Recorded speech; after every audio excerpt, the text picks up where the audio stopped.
morning, everybody. I'm really delighted to be able to come and spend some time talking about my favorite subject with you.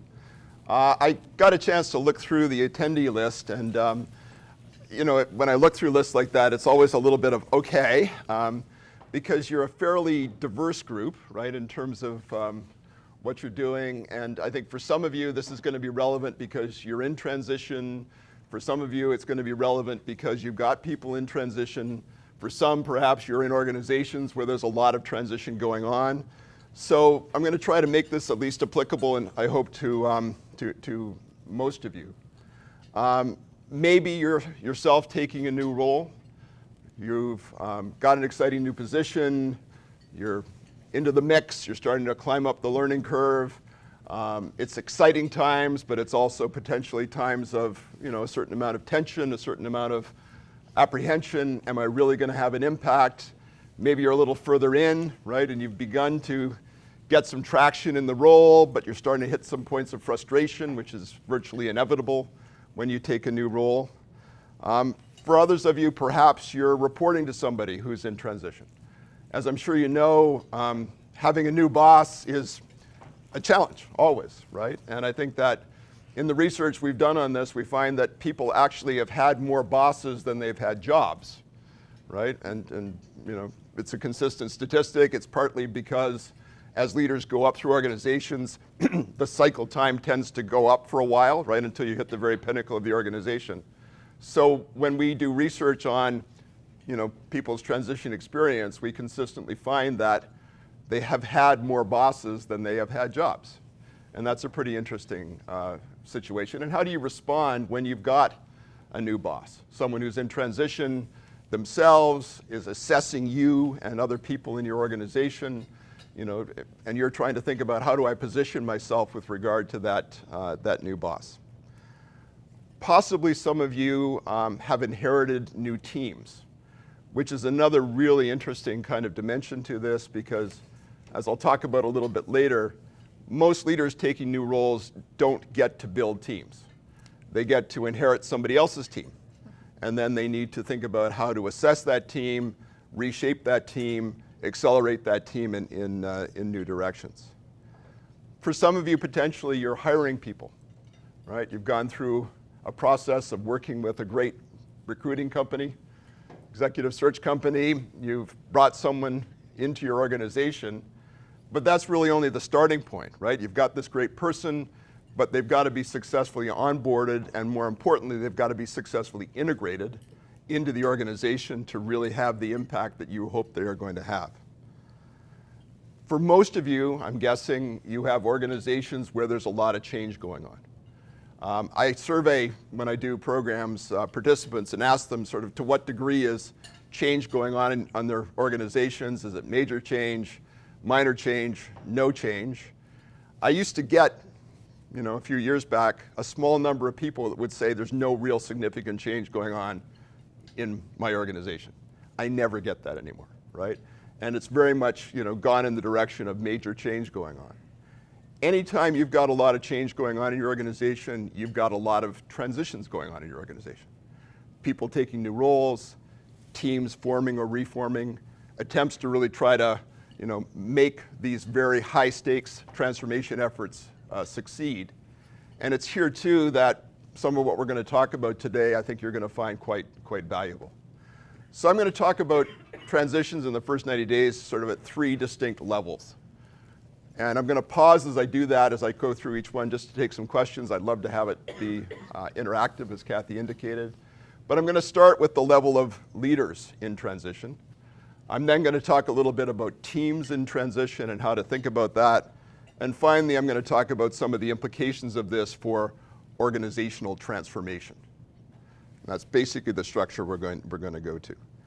So just a quick poll around the table. So how many of you personally are 6 months or less in your current roles? Anybody?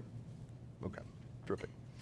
How many of you have a boss who is 6 months or less in their current roles? Great.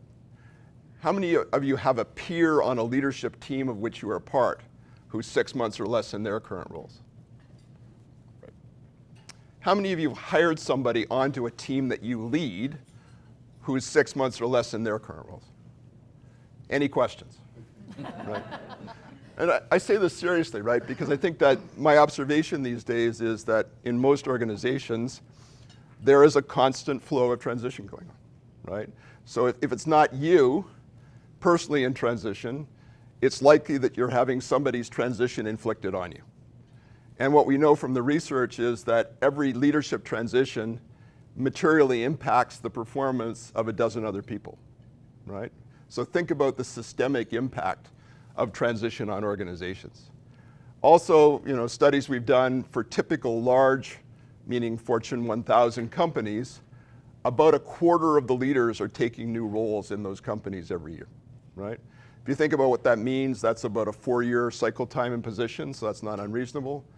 That cycle time rises as you go up, right? So for example, I work pretty extensively with a global Fortune 50 healthcare company, and I do programs at the vice president level for new VPs, both promotes internally, coming in from the outside, and their cycle time in position is 2.2 years, right? If you think about what that means, it means that about 40+% of them at that level in that company are taking new jobs every year. Now, I'm not going to stand here and tell you I think that's good, right? Because there's real issues when you start getting that frequency of transition. But it is the reality today in these organizations. And so the need to make successful transitions, and more particularly help leaders make successful transitions, I think has never been more important. I got interested in the subject originally, I hate to say it, in the late 90s. I was still in my late teens at that point.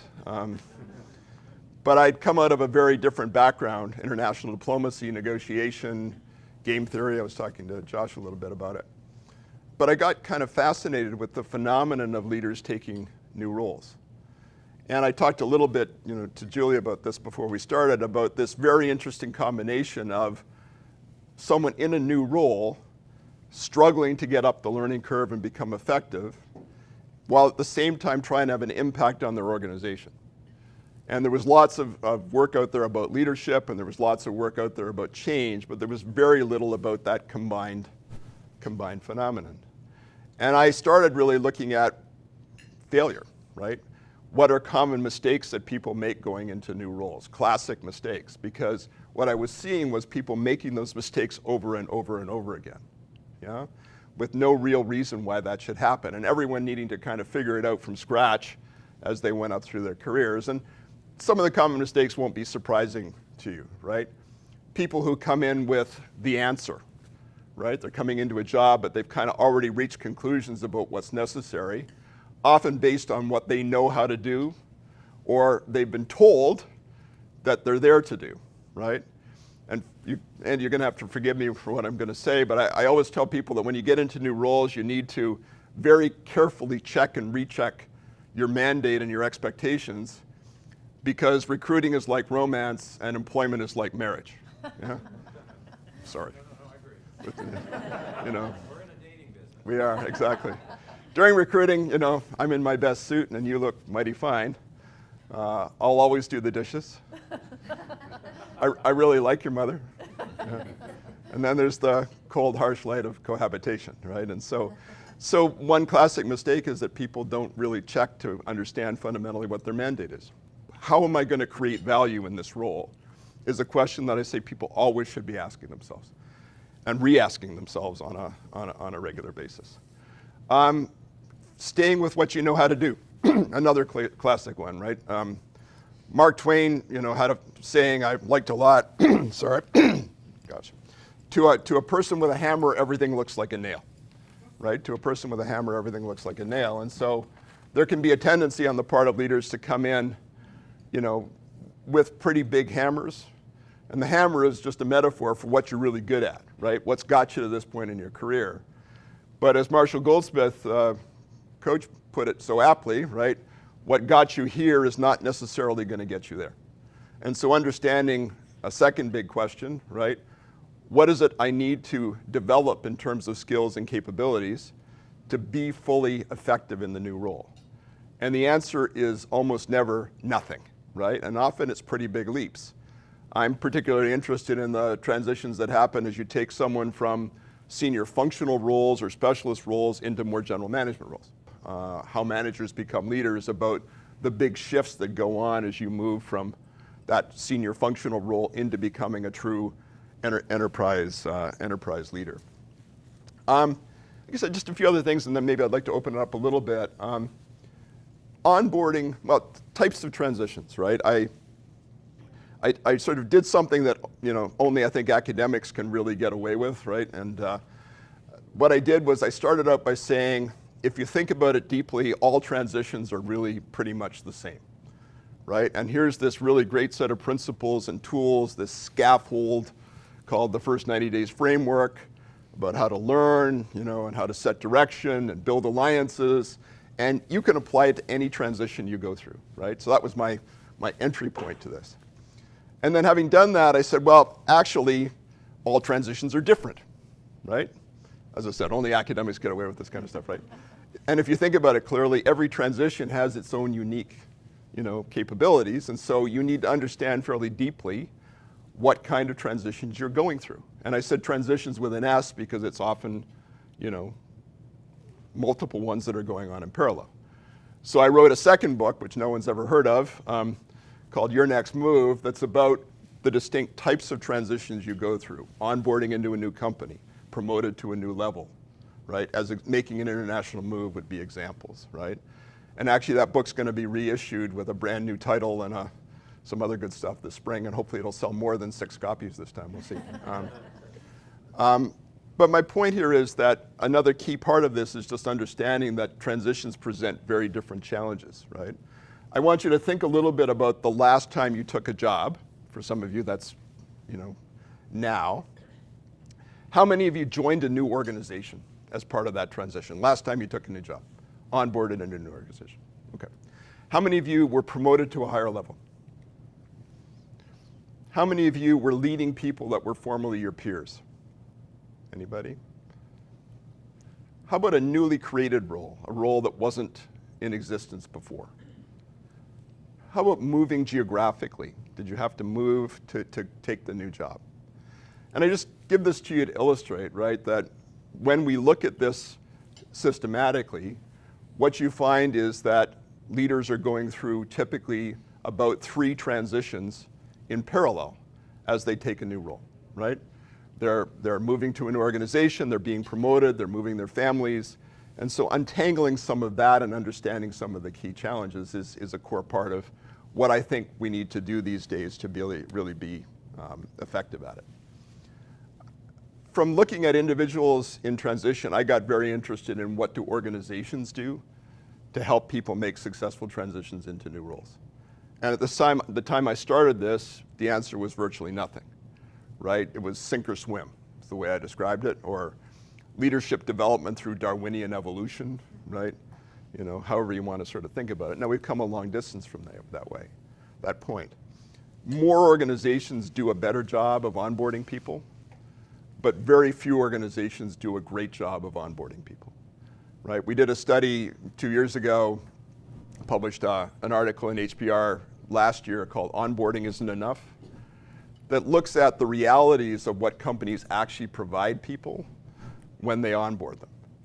And we went out and just talked to a lot of HR people about what is onboarding to you and what does your organization do. And what emerged was that onboarding is kind of a catch-all phrase for a vast range of possible things, right? And that most organizations do a pretty good job of the basics of signing people on, giving them desks and ID cards. Very few do the work of more deeply integrating people into their organizations. If you ask yourself, why do people fail when joining new organizations? Actually, I'll ask you the question. What are the biggest reasons why people fail when they're onboarding into a new organization? Yeah, how? Don't understand the culture. Good. Any other reactions? Critical relationships that need to be formed are not. You just hit number 1 and 2, right, from major studies that have been done about this. It's not about their leadership capability per se. It's not about their industry knowledge, right? It's not about their capability to deal with pressure or stress or put together good strategies. It's culture and politics that in the end are what sink people going into new roles. They either don't understand the culture and they fall afoul of it, or they don't build the critical relationships they need to build in order to be fully effective. And in the studies we did on this, right, fewer than a third of the companies, and these are large companies we were looking at, paid any attention to those two factors, right? To really helping people integrate effectively into the culture or build the right relationships with the key stakeholders. That's a pretty remarkable thing, right? And all those companies said they were good at onboarding, right? They were great at onboarding, right? Because to them, onboarding meant, right, signing people up, getting them, in situ, making sure they did compliance training and all the usual stuff that they do.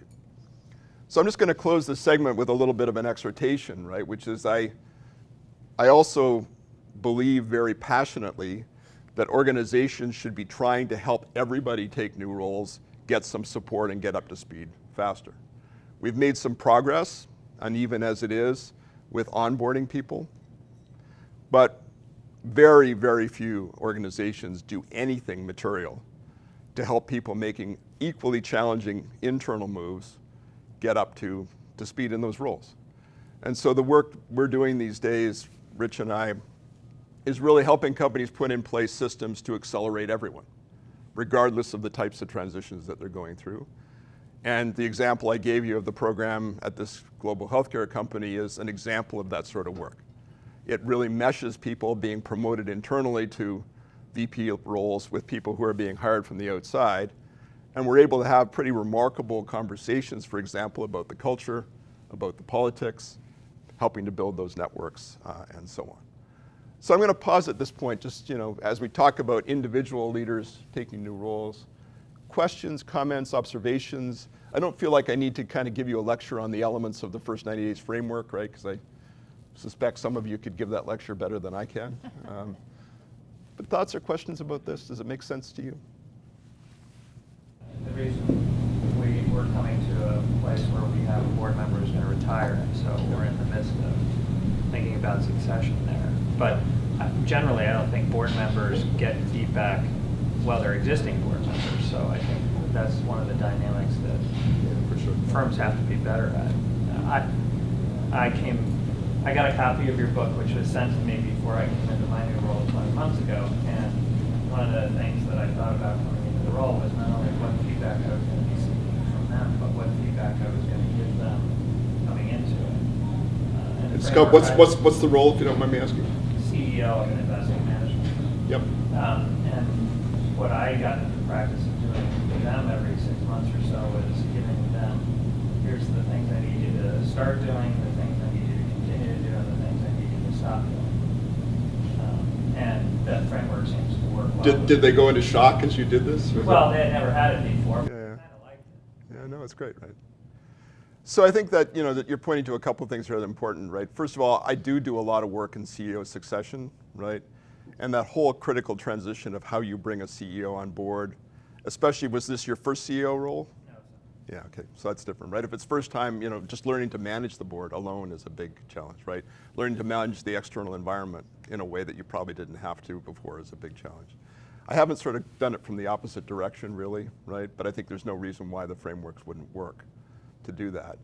I think board effectiveness is a really interesting, and governance is a pretty fascinating area, yeah.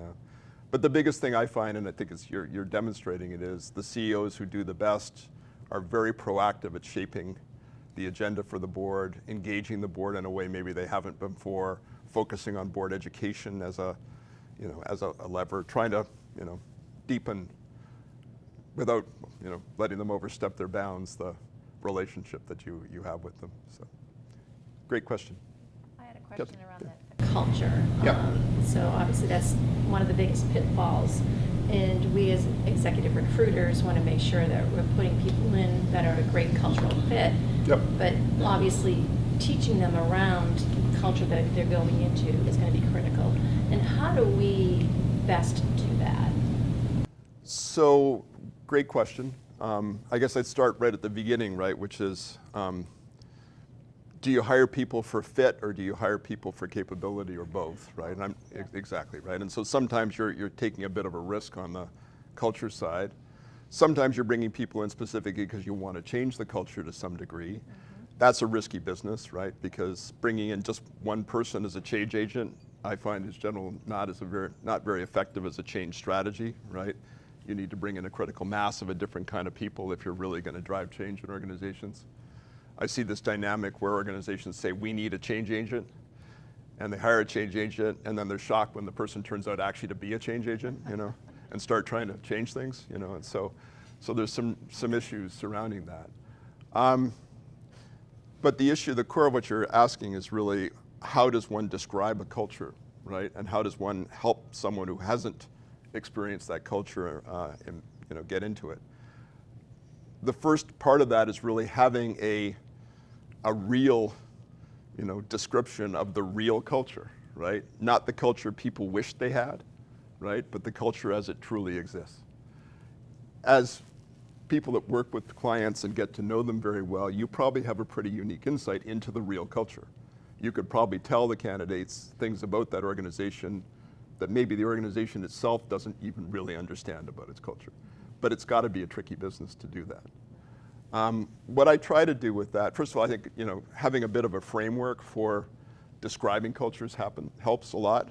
Example, right? Is this a culture that is more a process-focused culture or more a relationship-focused culture, right? And if you've got someone coming out of a more process-focused organization into a highly relational organization, it's good to warn them to some degree that they need to focus on, to your point, Karen, building those critical relationships. Is it a culture in which people give direct feedback, or is it a culture in which people tippy-toe around, you know, and never put the proverbial fish on the table? I've got a case I teach quite a lot, and it now teaches very differently than it used to, of someone coming out of GE into a sort of more, you know, a relatively small, very tight, collegial, consensual culture, and failing out utterly, right? And the reason basically was that, you know, that focus on decision making, how it works, the directness of conversation really wasn't, you know, a good match. But keep going, you know, Kathy. So tell me, you know, as you experience this challenge and you try to describe cultures to people you're hiring, I mean, how do you think about that challenge? You know, I think what we experience sometimes is I may know a culture broadly pretty well, but even within an organization, individual departments can have a unique culture. So Absolutely. There's an organization we've been working with for 10 years, and we put, you know, a very senior executive, you know, 2 below the CEO, and his direct report was a challenging person to work with, very tightly held the reins, wouldn't let him do his job. And that was very unique to that one situation in her organization. So that's some of the challenges, not just the company itself. No, and I think what you're pointing to, and there's a couple of things here that are important, right? First of all, there is never a culture, right? There is an overlay of cultures that you're dealing with. And that can be the culture of a unit. We do a lot of work with J&J. The culture of medical devices is very different than the culture of pharma, is very different than the culture of consumer products, right? Even within the same company, but there's an umbrella. The culture of marketing is different than the culture of finance, right? So there's that sort of overlay.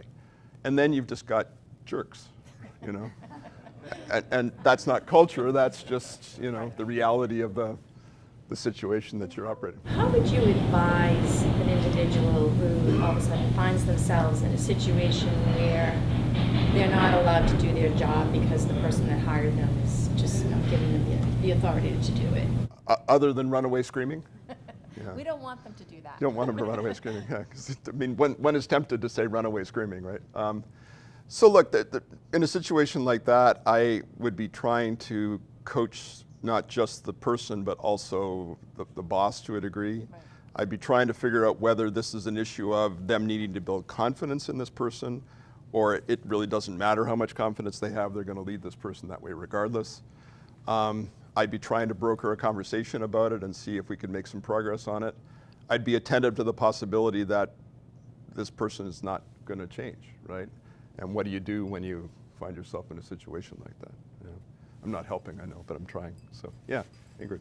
You mentioned change earlier, Yep. and I'm just curious, when an organization hires change agents, maybe from an innovation standpoint or a cultural change that they're seeking, Yep. and you say sometimes they put it on the shoulders of one, maybe two individuals. Yep. What's your thoughts on how to help them figure out how to make themselves more successful? I'm assuming it would be something that, remembering some parts of your book, figure out who your allies are. Yeah, exactly. Thank you, Ingrid. Yep. Figure out who, in my mind, I feel like I'm. Yeah, you're way ahead of me here. So no, it's good. No, it's wonderful because you mostly answered the question, right? Which is, first of all, look before you leap, right? Make sure that the organization really is committed to the kind of change, and not just on the surface, and not just because they think it could be a good idea. Who's your sponsor for this, right? And do those sponsors have enough power to support what inevitably is going to be a bit of a bumpy ride through this? Be thoughtful about how you approach the change process, right? And I think this is where your piece comes in, right? An example, you're brought in to really put in place stronger systems in a growing company, right? And that company's come out of being a successful startup and is now starting to take off, in a big way. But there's a leadership team there that's been very tight with each other. They've been generalists. They've been building this business. You don't walk through the door and say, hi, I'm Ingrid. I'm here to make you more systematic because you're really too sloppy. Probably not the right approach, right? So building the relationships, understanding how you can start to create value here, engaging people in the conversations, helping them solve problems that are important to them, beginning to get some early wins and start to build credibility. That's the basics, and I think you kind of nailed it. So good. I was going to add to that I think one of the challenges when someone's brought in as a change agent is that it's probably one of those scenarios where aspirational synergies were really aligned in the interview process. I'm company X, and I hope we learn to do transformation better. I'm Julie Zadow. I can help you with that. That's a great aspirational synergy. Yep. But then in that moment when that person transitions into the business and you're trying to morph sort of from aspirational synergy to operational synergy, I think that's where the rubber hits the road. And I think new leaders in those scenarios sometimes underestimate the degree to which not only do they have to provide the thinking and sort of the personification of that change, but they probably have to provide the framework for it too. Yep. To your point about what do you start doing, what do you stop doing, that some kind of framework probably has to come with that. No question, right? I think I'd even back up before that, right? Which is making sure that not just the hiring leader, but the broader team is on board for what's going on, right? Really being sure that there's enough depth of commitment, and it's not just, forgive me, Scott, the CEO thinking, gee whiz, it would be good to bring in someone to do X, Y, or Z, right? So syndicating commitment to what's going to happen, recognizing that cognitive acceptance is not emotional acceptance, right? One of the most consistent findings is people will say yes and cognitively believe that they really think that. And then when they confront the emotional reality, it becomes harder, right? I deal with this sometimes with CEOs who are retiring, right? And at one level they know that they need to do it and they have accepted that it's going to happen. And at another level they are going kicking and screaming, right? And wanting overlap and wanting to do X, Y, and Z. And I'm kind of going, no, no. We can't do that. So I think that it's, partly it's that is really ensuring there's the level of commitment to it. Then often organizations really have no idea, and I can tell by your question, this, about how to make change happen. And if the change agent is not sufficiently sophisticated about how to put in place the kind of framework you're describing, it's not going to go well, right? And sometimes people hire, kinds of expertise, right? Rather than hiring sophistication and leading change. Doesn't tend to work out very well. So just, from taking a viewpoint on leaders in transition, I sort of want to go to a little bit different a level, which is to look at teams and organizations in transition. And again, a quick poll. So how many of you are leading teams today? Just hands up. And once again, for those teams, how many of you have teams where there have been significant personnel or directional changes in the last year? Yeah, the answer is all of you, right? I knew the answer to that question. And I think likewise, if I asked you the question, how many of you have major change going on in your organizations systematically, how many of you would put your hands up? Right, all of you, okay. So what I want to see if I engage you with a little bit is, how can the ideas of the first 90 days help you with those team and organizational transitions, right? Because most of the work's been localized on helping leaders take new roles or helping organizations help leaders take new roles. But for every new leader, as I mentioned earlier, there's a team that they are inheriting that they need to assess, and they generally need to reshape in important ways. And in addition, virtually every team in the organizations I work with these days has some form of transition going on, right? It's a new team member, it's a new leader, it's a change in direction, right? It's a change in the structure of the organization that's affecting the team as a whole. And there basically are no really good frameworks out there for helping teams accelerate themselves through transitions, right? It's constantly going on in organizations, but there's no what I think of as a team operating system to help teams absorb that change and accelerate that change. And that's a big chunk of the work we're doing these days, is to develop something that really helps organizations do that.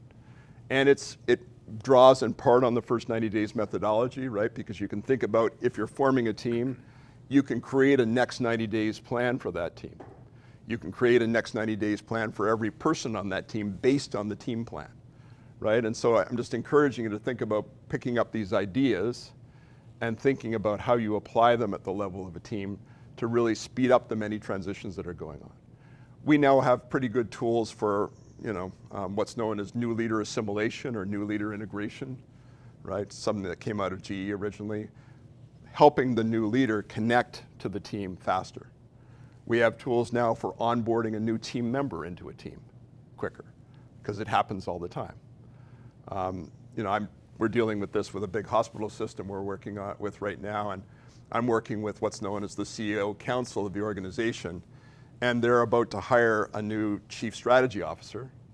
And that was a position that previously reported to a leader who's now the chief of staff, and there's a little bit of tension around that. So we're supporting the onboarding of that leader, not just from a kind of the leader coming on board point of view, but how do we integrate them successfully into that senior executive team? How do we broker the right relationships between that new CSO and that chief of staff who really didn't want to give up the CSO piece of her responsibilities, right? So, thinking systematically about transitions at the team level and how do you speed up those transitions is very much a piece of what we're doing today and pretty excited about. And then there's the organizational level. So if you were going to make a guess at what percentage of transformation initiatives fail to meet their objectives, what would you guess the number is? 60. You're too low. Close. It's 75, right? So there was just an article that was just published in HBR by some of my colleagues from IMD in Switzerland. And what they found, based on some pretty rigorous work on a large number of these, is about 75% of them fail to meet their intended goals. Yeah. And we don't even want to talk about integration success. It's even lower than that, right, in terms of achieving it. If you were going to tell me why, imagine reasons why those transformation efforts might fail or not achieve objectives, what would you tell me the biggest causes of that are? Resistance to change? Yes, sometimes, right? And resistance is natural, right? And you have to be thinking hard about how do you communicate the why of a transformation, engage in all that conversation. Good, so that's definitely one. Skill sets. So this is the second one, right? Which is you don't build the capabilities necessary to make the new organization function, right? You decide to put in a matrix structure, but you don't teach people how to operate in a matrix, right? Is a classic example. Any others? People don't agree on the process and how they're going to go about it. Right, there isn't fundamental agreement, this was mentioned earlier, right, about what is the pathway we're taking and how are we going to sort of collectively move this forward. Especially dangerous if there isn't senior team alignment on that issue. Deadly, actually, when that happens. Also dangerous when the senior team thinks they can delegate the transformation process to somebody else, the dreaded transformation office kind of, dynamic.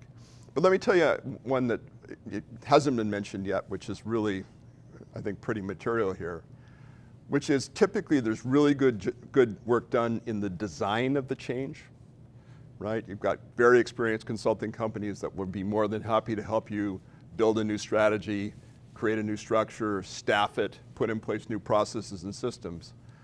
But then there's the moment when you kind of need to make that organization work. I describe it as breathing life into the new organization. And typically there's almost no attention paid to doing that, right?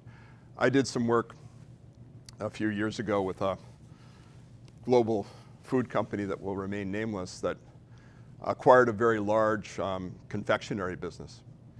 And they spent more than $25 million on high-level consulting to, figure out how to do the crash together, and they allocated $0 for the process of actually making it work, right?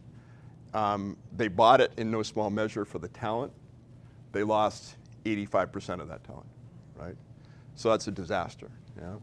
And so where we get involved with this is in that process of breathing life into a new organization. Because if you think about what's going on, you've got a lot of leaders taking new roles, you've got a lot of teams forming up, and what we do there is apply the first 90 days concepts on a cascading basis, both with the teams and the individuals, to really try to do both the alignment, right, and the building of a new culture in the organization, but also begin to take on some of the capability building pieces of it. So I just wanted to sensitize you, right, that I think, I'm sorry, I don't know what's going on with my voice this morning. Too much talking, yeah, not really actually. But I think that if you think about the first 90 days as a methodology, right, it's a methodology that actually can be applied not just to help leaders take new roles, but with certain variations, you can apply it very effectively to help teams accelerate themselves in new directions or absorb new leaders or new team members. You can think about using it systematically on an organization-wide basis to dramatically accelerate the implementation of changes that you want to have happen. And I just want to sort of give you a sense that there's a broader set of possibilities associated with the framework. I'm going to pause at this point, maybe a few more questions. Yeah, so just to David. push back a little bit on that. What? I just before we start this, okay, he came from Kellogg, okay, business school, okay? Let's be clear here, okay? We need to understand the biases here, okay? I'm not going to recommend your book. Okay, good, yeah. No, and I'm not going to give you any more commissions for it. So I think that's right. I mean, implementation of the plan is that's kind of where the rubber hits the road, and that's where people kind of forget about it. But that's really tough, right? Because if I'm a leader in the organization, I'm trying to meet whatever sales goals. I'm trying to bring down turnover in my organization. So when someone comes to you and says, yeah, this is great, you did this great work, I know we need to implement it, but what's the idea? No military plan survives contact with the enemy. And so how do you kind of get people to focus on the fact that now's really when you have the plan, now the hard work is starting. Because it's going to take, you're probably going to have to work longer hours to do your job and actually implement the plan as well. So I have a few different reactions to this, right? First of all, it's a classic problem, right? The way I describe it is, taking over a new team, for example, Damon, is like repairing an airplane in mid-flight, right? It's the 777 takes off from Boston heading for Zurich, and out over the Atlantic, you're asked to swap an engine out, right?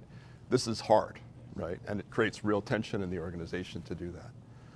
The second thing is that it's often overlaid on an already overwhelming set of priorities that you're trying to deal with. A colleague of mine and I just published an article in the last HBR about initiative overload in organizations. And I think it's, what you're saying, and it's absolutely true, is trying to overlay change on top of an already overloaded organization is a recipe basically for disaster. And unless you're really committed to kind of refocusing the organization at a pretty base level and including that change as part of it, you shouldn't, I mean, now we know in part why 75% of these things fail, right? I guess the third piece is just, there is a balance between having the right support structure for change and needing leaders to be engaged with it. And it's sometimes really hard to strike the right balance, right? I mean, for a really major transformation, you need a transformation office. But you need a transformation office that's being led by the leadership team and not freelancing, on its own. So I think it's a really rich, nexus of things. And I think what you're getting at too is why it so often doesn't work, right? For sure. Just initiative overload briefly. This is again, I get these side projects sometimes and they're fun and interesting. This was just the observation that if you go down to the kind of the real working level at most organizations, you find leaders are completely overwhelmed by all of what's going on. Because every group is launching initiatives, but they all come to a focal point, right? Like a magnifying glass that burns out certain levels of the organization. And it's surprisingly hard to kind of rationalize all that. Yeah. Great observation. Sure. You made a comment about cognitive versus emotional.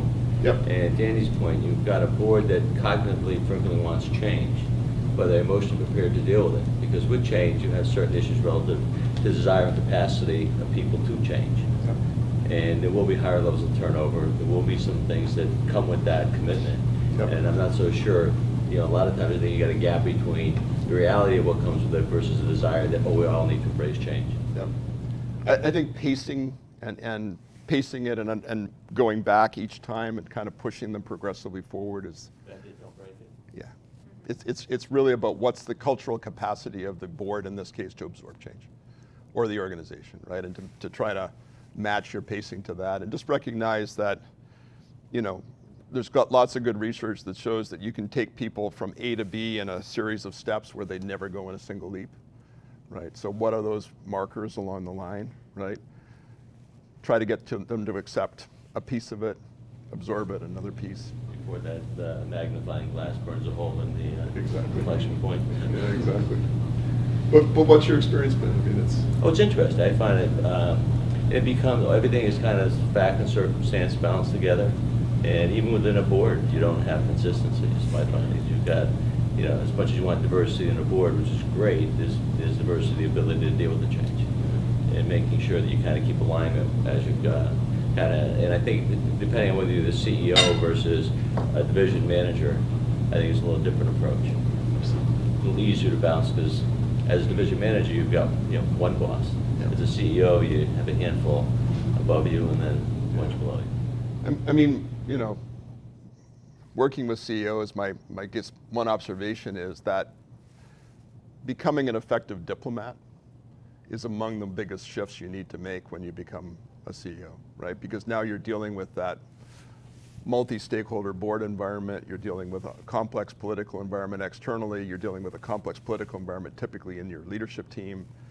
And so that sort of diplomatic mindset, alliance building, negotiation.